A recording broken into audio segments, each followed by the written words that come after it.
Hello po! Ayan. Ang dami natin ginagawa, guys. Mag-cooking tayo. Alam nyo ba yan? Ang laki naman ito. Mag-cooking tayo. So, today's vlog, mag-cooking. So, ayan. Natin ipakita yung kuchito. Parang nakakatakot naman. Iyon. Takot kaya ako sa kusilyo, no? Kasi alam mo yung pag nasugatan ka, masakit. So, ayan. Sinong gustong kumain ng ganito? Paborito nyo ba yan? Paborito ko to eh. Kaya uwi ako ng Pilipinas.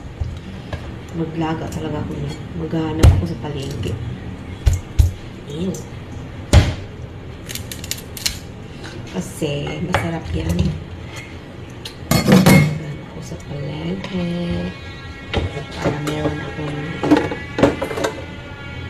magkain habang nakaupo, nagbo-vlog, just alam nyo na dito ng Pilipinas para alam nyo guys, magluluto ako ng ABC soup ang tawag doon. So, meron niyang carrots, meron niyang mais, meron niyang patatas, tapos may chicken. Kasi ayaw ni sir ng pork. Chicken na yung gusto niya. Pero tayo ko nga. Pag yun ang gusto niya. Yun ang request. Yun ang lulutuin.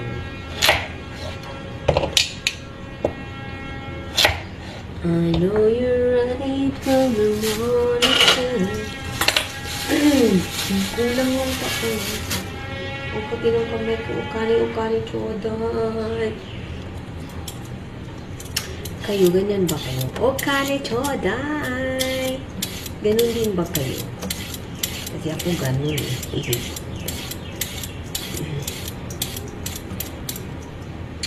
Nangangati ang kamay. Kaya lang, hindi ko alam.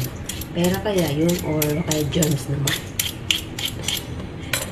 Dalawa lang yun, guys. Bacteria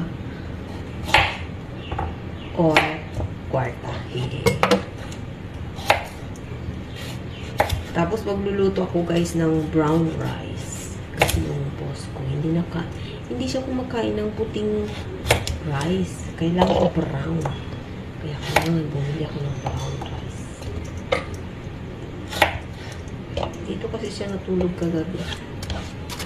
Alam mo na, pag bumibisita yung mga boss ko. Naku, wala akong kamatis. Gusto pa naman yan ng kamatis. So, lagyan natin ng kasi ito yung kapag magluto ako ng soup, kailangan lagay talaga isang buong onion. Kailangan may isang buong onion. Kasi masarap din naman. Hindi actually hindi ako kumakain yung soup pag manok. Kaya lang, tinikman ko kasi magluluto eh. Nag-try ako ng tikim. Pero, hindi talaga ako tumitikim guys. Pag nagluluto ako, hindi ko tinitikman yung niluluto ko. Kasi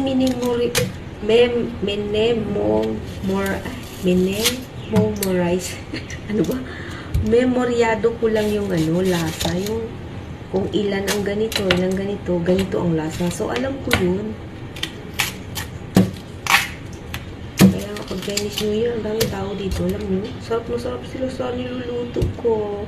Hindi ko yan tinitikman. Kaya nga sabi nila, hindi mo tinitikman yung niluluto mo. Hindi mo alam kung may lasa kaya o wala. Eh kung walang lasa, ba't nila nauubos? Diba? Ba't nauubos nila? Kainin. Diba? Ibig sabihin, masarap. Masarap ako magluto.